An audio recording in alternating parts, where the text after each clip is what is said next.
Good morning, students. In the last class, we studied about different methods of asexual reproduction. But in this class, I'm going to explain about sexual reproduction. So what is meant by sexual reproduction? I told already in the last session. It involves the formation of male and female gametes in same individual. That is called bisexual, or in different individual, it is called unisexual of opposite sex. Clear. So sexual reproduction mainly there is the formation of the male and female gametes. Sometimes male and female gametes it will form in the same individual. So they are called bisexual or in different individual. If it is the same individual, it's called bisexual.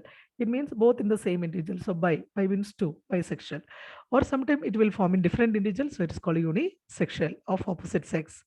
All organism reaches the stage of growth and maturity before they reproduce sexually.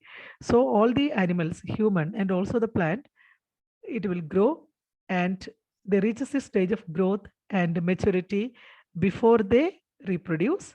So once they will come to maturity, after that they reproduce sexually. It has different phases. First phase, it is called juvenile phase. What is by juvenile phase? In animals, the period of growth to attain maturity is called juvenile phase. In plants, is called vegetative phase. Okay, so from the suppose in the when you take one boy or girl, usually 13 to 14. Suppose from 1 year to after the birth, from 1 year to 13 to 14 years. So that time in the case of animal also same. So the period of growth to attain maturity is called juvenile phase. In plant, what it is called, in the case of plant, we will call that phase is called vegetative phase. In angiosperms, end of vegetative phase complete as soon as they start flowering.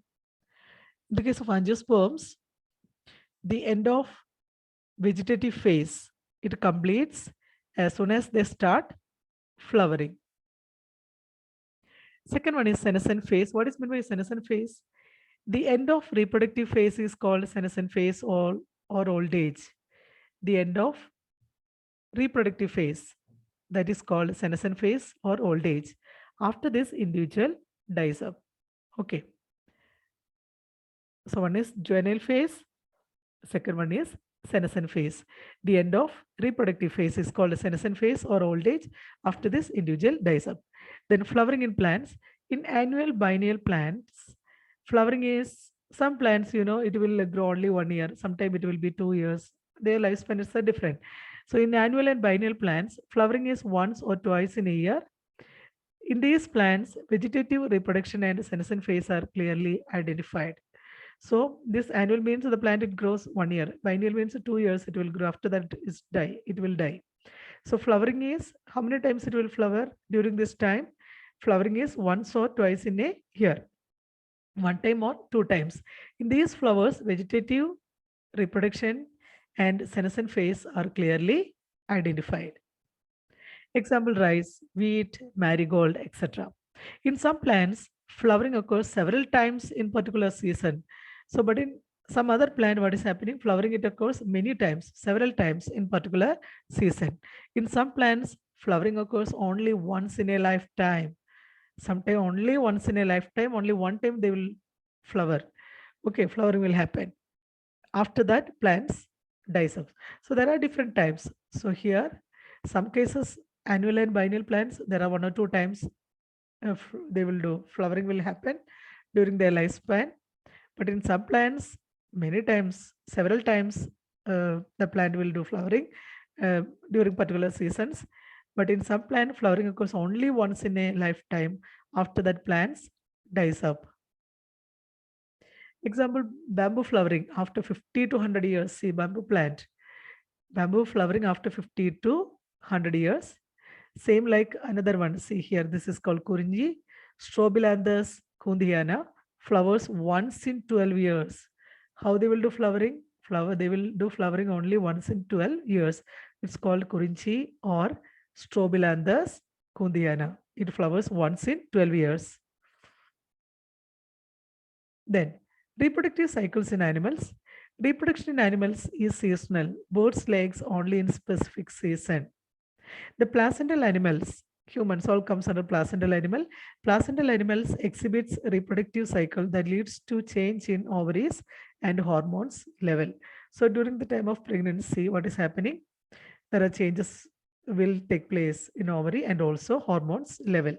Okay, always during pregnancy time, hormone level will change again after baby delivery. What is happen again? It will come back to the same hormone level. So the placental animals exhibits reproductive cycle that leads to change in ovaries and hormones level. Then there are two cycles here. You can see estrous cycle and menstrual cycle. What is the difference between these two? Menstrual cycle, maybe you would have heard it. What is estrous cycle? It is the reproductive cycle of non-primates. Which are the non-primates? Non-primates animals like cow, dogs, rats, tigers. All these are called the non-primates.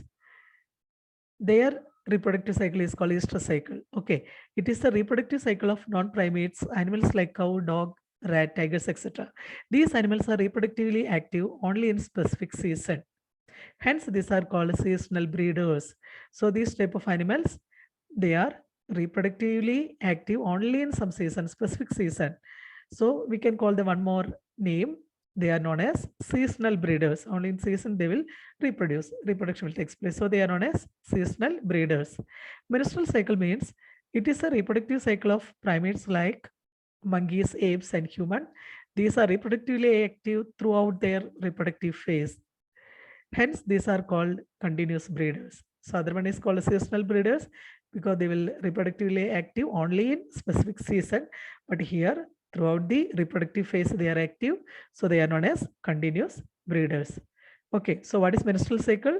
It is a reproductive cycle of primates like monkeys, apes, human. These are reproductively active throughout their reproductive phase. Okay, so these are known as continuous breeders. Events in sexual reproduction. First one is pre-fertilization event. Second, you can see post-fertilization event. What is meant by pre-fertilization event? It involves the gametogenesis and gamete transfer. Gametogenesis means first formation of the gametes. Male and female gametes will form and the gametes transfer. That is pre-fertilization. Before fertilization, that is called a pre. Pre means before. Pre-fertilization means what is fertilization? Fusion of the male and female gamete. That is called fertilization. Okay. Post means after fertilization, what will happen? That is called post-fertilization event. So pre-fertilization event, it involves gametogenesis, formation of the gametes, and gamete transfer. Post-fertilization event means it involves the formation of zygote and embryogenesis. Male and female, it will fuse, will form the zygote.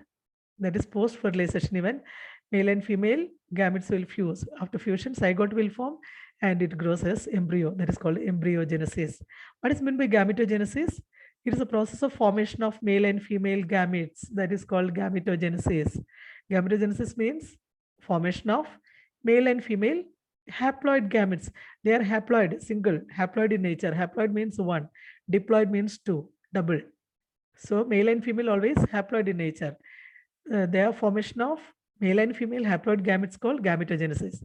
Then homogametes or isogametes. You can see there are homo or iso.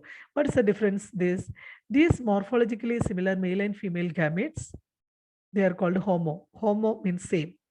These are morphologically similar male and female gametes. But heterogametes means these morphologically different male and female gametes. Male and female gamete, it looks different. In the case of human, this ovum or egg and the sperm, it looks different, right? But in some animals, both may look same, similar. Male and female will be similar. They are called homogametes or isogametes. Hetero means different.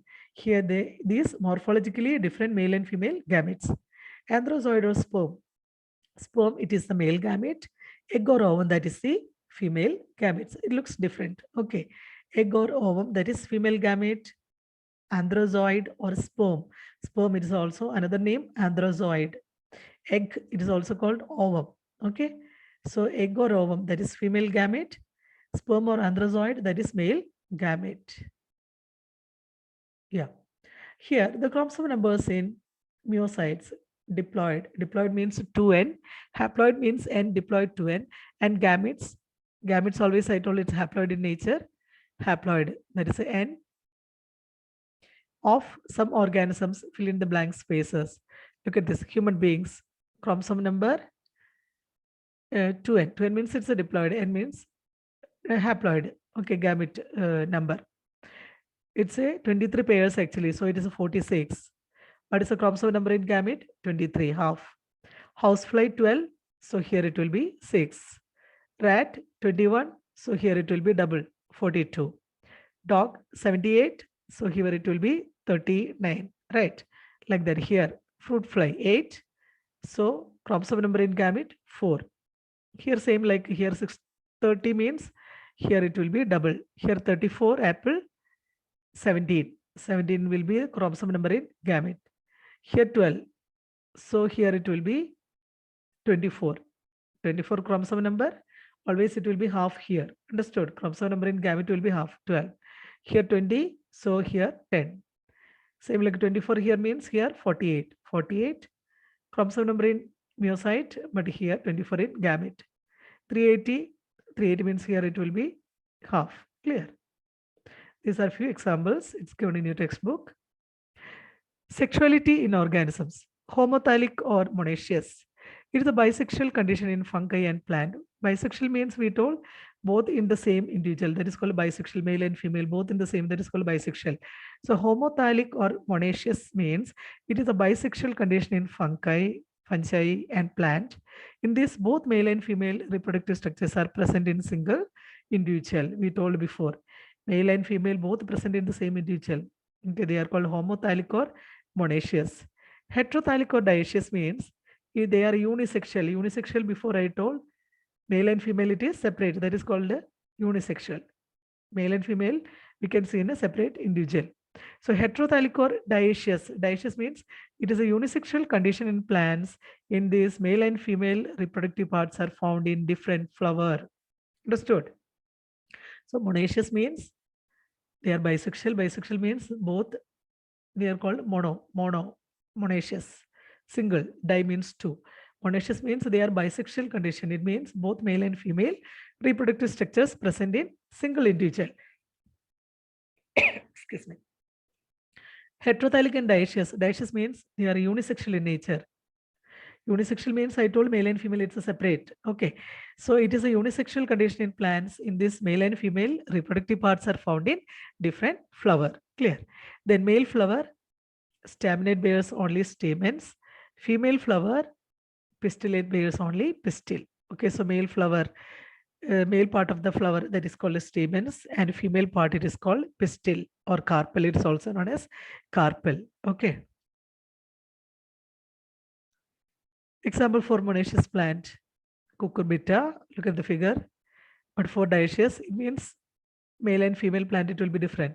For dioecious plant, papaya, date palm, etc. Papaya, date palm, etc. They are dioecious plant, but monoecious plant, cucurbita. Then sexuality in animals. Here also hermaphrodite or bisexual animals. What is meant by hermaphrodite or bisexual animals?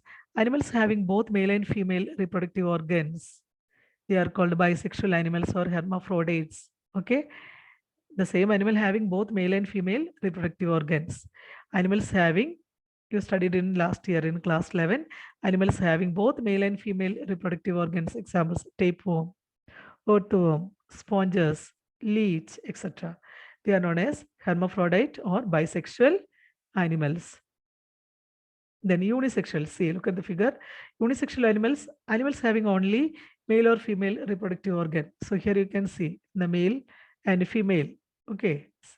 Examples, here also you can see deer and lion. There's a male lion and female lion. Same like here, deer, you can see male deer and female deer. They are called unisexual animals. Animals having only male or female reproductive organ. Example, which are the examples? Cockroach, insects, birds, fishes, amphibians, mammals. So which are the examples for unisexual animals? Cockroach, insects, birds, fishes, amphibians, and mammals. Haploid organism. Haploid means N. The individual having only one set of chromosomes in somatic cells, they are called haploid organism. The individual having only one set of chromosomes in somatic cells. Monera. fungi, algae, bryophytes has haploid plant body. Okay, so which are the examples? Fungi, algae, bryophytes has haploid plant body. Diploid organism means the individual having two set of chromosomes in somatic cell. Here only one set of chromosomes. So that is the reason known as haploid N. Here 2N. Individual having two set of chromosomes in somatic cells. Which are the examples? Pteridophytes. In that, which are the groups will come? Gymnosperms, angiosperms, and most of animals.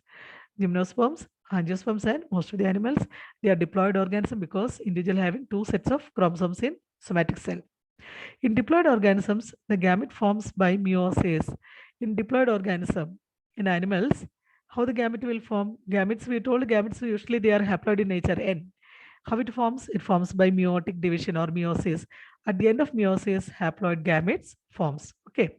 For always for reproduction, which not mitosis, which process will happen, which will take place, meiotic division or meiosis will take place.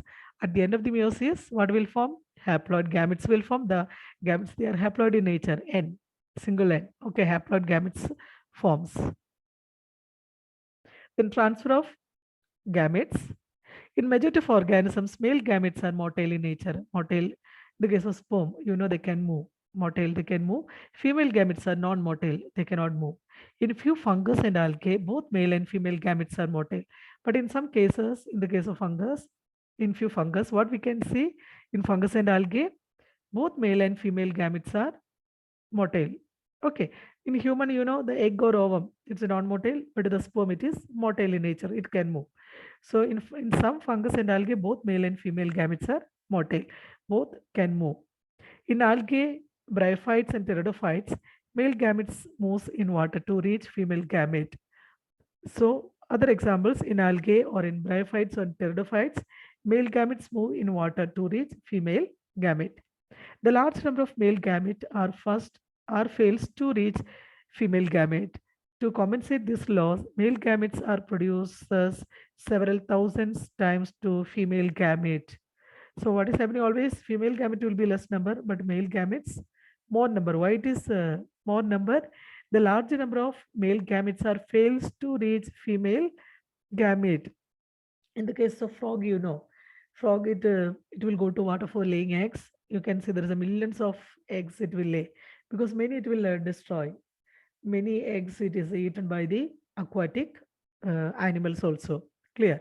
So only very few it will survive. So here the large number of male gamete are fails to reach female gamete. To compensate this loss, male gametes are produced as several thousand times to female gamete. In bisexual self-fertilizing plants, pollen grains are easily transferred to stigma. In unisexual and cross-fertilizing plants, pollination occurs by medias like air, insects, birds, etc. In bisexual, we told both male and female is in the same plant, right? So in bisexual, so what will happen? Self-fertilization will take place. In bisexual self-fertilizing plants, pollen grains are easily transferred to stigma. You can tell what hibiscus plant you think. You can see that the stamen, it contains pollen grains, powdery like substance pollen grains. And also you can see, yeah, look at this. Here you can see. These are the male organ stamen. It contains pollen grains. This is a female part. This is a stigma. So easily it can transfer. Okay. But in unisexual and cross-fertilizing plant, here unisexual, male and female, it's you can see in different plants, right? So in unisexual and cross-fertilizing plants, pollination occurs. So in one male plant and another female plant. So it's far, not close by. So here, how the pollination will take place? Pollination occurs by medias like air, sometimes by in the wind. The pollen grains, it will move, it will fall on the stigma of the other plant, or by insects. Through insects, pollination will take place. Through birds, it will take place. Through animals, like the different way pollination will take place. Fertilization or synchrony, already you know what is meant by fertilization. Another name synchrony. It's a process of fusion of male and female gametes that result in the formation of zygote. Male and female, it will fuse and will form zygote, that is called fertilization or syngamy. Then what is meant by parthenogenesis? It is the development of new individual without fertilization. Formation of development of new individual will form, but without fertilization. Fusion won't take place. That is known as parthenogenesis. Example, honeybee, some lizards, turkey bird, etc. So which are the examples for parthenogenesis? Honeybee, some lizards, and turkey bird. Here, fusion won't take place. Without fertilization, new individual will form. The seedless fruits are parthenocarpic fruits. You can see seedless fruits nowadays. Many fruits, they are seedless grapes, and also sometimes apple or watermelon. On many fruits we can see a seedless fruit without seed. How it is forming? The fruit will form, but there is no seed, means then fusion won't takes place. So usually you studied how it, which part will ovary and ovule you studied. Then ovary which contains ovule, ovary will become the fruit, ovule will become the seed, right?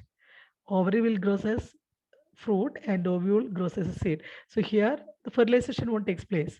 So they are called parthenocarpic fruits. The seedless fruits are parthenocarpic fruits. So here look at this poem. It's an haploid in nature, ovum or egg.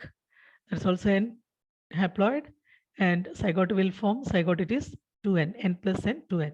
Zygote it is diploid in nature. External fertilization. What is meant by external? From the name itself, you can tell. Fertilization takes place outside, that is external. In this fusion of male and female gametes occurs outside the body in water media. I told you just now frog. Here, fusion will take place outside the body. Okay, that is called external fertilization. Okay, in this fusion of male and female gamete occurs outside the body in water media. Example, aquatic organisms like algae, fishes, amphibians, etc. The disadvantages of external fertilization. What are the disadvantages of external fertilization? One is organism produces large number of gametes. I told before, they produce large number of gametes because there are chances many it's destroyed. Many gametes it's eaten by the aquatic animals. Sometimes because of the weather changes, climatic conditions, because of that, many it will die, many will destroy. So organism produces large number of gametes. Second, the predators destroys egg and offsprings. Just now I told, the predators, they destroys eggs and offsprings.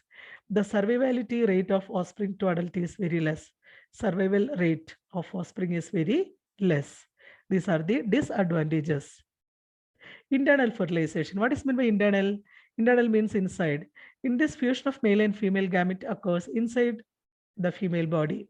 Okay. Example, seed plants. Most of the seed plant fertilization will take place inside. They are called internal fertilization. Other one I told without seed fertilization. That seedless plant we told. Parthenocarpic plant. Here, these are example for internal fertilization. Most of the seed plants, which are the plant gymnosperms and angiosperms, and also terrestrial animals, land animals. Then zygote. The fusion of haploid male and female gamete result in the formation of diploid zygote. The fusion of haploid, male is haploid, female also haploid, they both will fuse and result in the formation of zygote. Zygote, what is nature? Diploid, 2n, diploid in nature. In fungi and algae, the zygote formed has thick cell wall.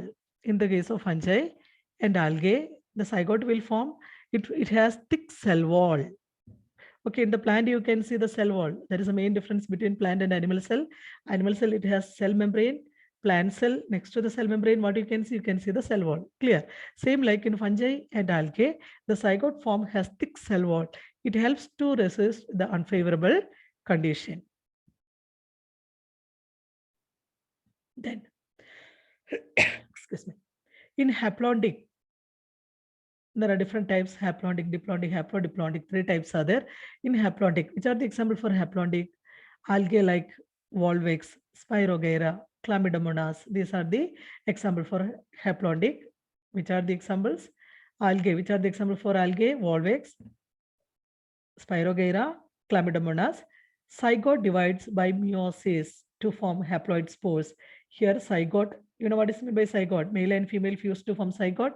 It divides by meiosis to form, what will form? To form haploid spores. See, look at this, forming haploid spores. These spores develops into haploid individual. So here it will grow as a new individual.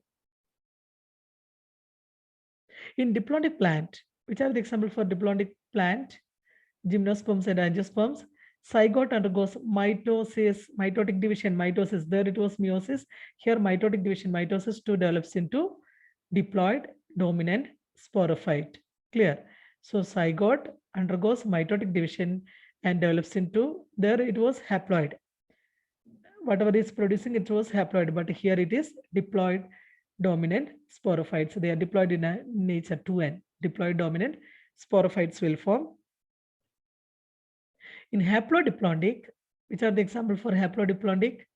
Bryophytes and pteridophytes. Zygote undergoes mitosis to develops into diploid sporophyte. Here, zygote undergoes mitotic division, mitosis to develops into diploid sporophyte. The next is embryogenesis. What is meant by embryogenesis? It's a process of development of embryo from zygote. The zygote, it grows and will form the embryo. That process is known as embryogenesis. It's a process of development of embryo from zygote. The zygote undergoes division and differentiation into embryo. Zygote will divide first one time, it will divide, it will become 2, then 4, then 8, then 16, like that it will divide and will become embryo. Clear? Zygote undergoes division and differentiation into embryo. Then oviparous. Oviparous animals means egg-laying animals. You can see two types of animals. Some animals laying eggs, some give birth to young ones. Okay. So egg-laying animals, they are known as oviparous. The reptiles and birds lay egg in safe environment. After incubation, young one hatches out. In oviparous, embryogenesis, what is meant by embryogenesis? Zygote grows into embryo, that is called embryogenesis. In oviparous, embryogenesis takes place outside the body. Okay, so because they're laying eggs outside and it hatches into young ones. Clear? So oviparous, embryogenesis takes place outside the body. But next, viviparous. Viviparous means animals that give birth to young ones. They are called viviparous. Humans all comes under this group. Most of the mammals except Prototheria, it is egg-laying mammal. So most of the mammal, there are some exceptional case. One example is Prototheria. Prototheria, that is egg-laying mammal it is, but it will not give birth to young ones. It is laying egg. That is egg-laying mammal or viviparous. These are placental animals. They have placenta. In this embryogenesis takes place inside the female body, not outside. Here, the zygote grows into embryo where it takes place inside the mother's womb or inside the female body. In this embryogenesis or formation of the embryo takes place inside the female body. Because of proper embryo care and protection, the chance of survivability of young ones are more in viviparous than oviparous. Because oviparous, it takes place outside. Okay, the birds and all, they will lay egg and it hatches into new individual. But there's a chance as many may destroy or predators may come and eat or something may happen. But here it is happening inside the body. So the chances of survivability of young one are more in viviparous than oviparous. The next one is post-fertilization changes in flower. What are the post-fertilization changes in flower? After zygote formation, the sepals, petals, and stamens of flower falls off. So one zygote will form, male and female, it will fuse, zygote will form. The sepals, you know, this part is called a sepal. These are the petals. These are the stamens. Sepal, petals, and stamens of flower falls off. In some plants like tomato, brinjal, sepal persists with fruit. In some plants, like which are the plant, tomato, brinjal, etc., the sepal, this is a sepal, it persists with fruit. The zygote develops into embryo. The zygote later it grows into, develops into embryo. The ovule develops into seed, just now I told. Ovule develops into seed, the ovary develops into fruit or pericarp. Okay, so always you can see there is a fruit, inside seed will be there. So which is the ovary develops into fruit, and the what is seed? Seed means the ovule develops into seed. Clear? So here look at this. Inside you can see there is a bead-like thing that is called ovule. This part is called ovary. So this ovary part, it will grow as a fruit. But inside this ovule, that bead-like things, ovule, it will grow as a seed. Clear? Then sexual reproduction in flowering plants. The reproductive structures of flower are androecium and gynoecium. So this is male and female. It has two parts, androecium and androecium. The male part is called androecium, female part it is called gynoecium. Okay. The male reproductive structure is androecium. It consists of whorl of stamens. So this is a stamen. It has actually two parts. This is called the stalk-like portion is called filament, and this is called anther. Anther it contains pollen grains. Stamen. It has slender stalk called filament. At the tip, it contains, say, a bilobe structure called anther. See, I told this is the filament, stalk-like portion, or this is called filament, and this portion is called what? Anther. Okay, this is filament, this is anther. It contains pollen grains. You can see here, pollen grains. It is a bilobe structure called anther. Generally, anthers are bilobe that contains two theca, dithecus. It contains two theca. So what it is called? It is called a dithecus, separated by a longitudinal groove. It is separated by a longitudinal groove. The TS transverse section of anther consists of four-sided microsporangia. It has four-sided. If you are taking the TS transverse section of anther, so this is anther now. If you are taking the transverse section, it consists of four-sided microsporangia, two in each lobe.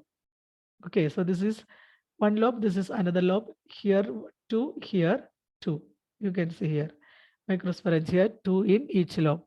Microsporangia develops into pollen sac.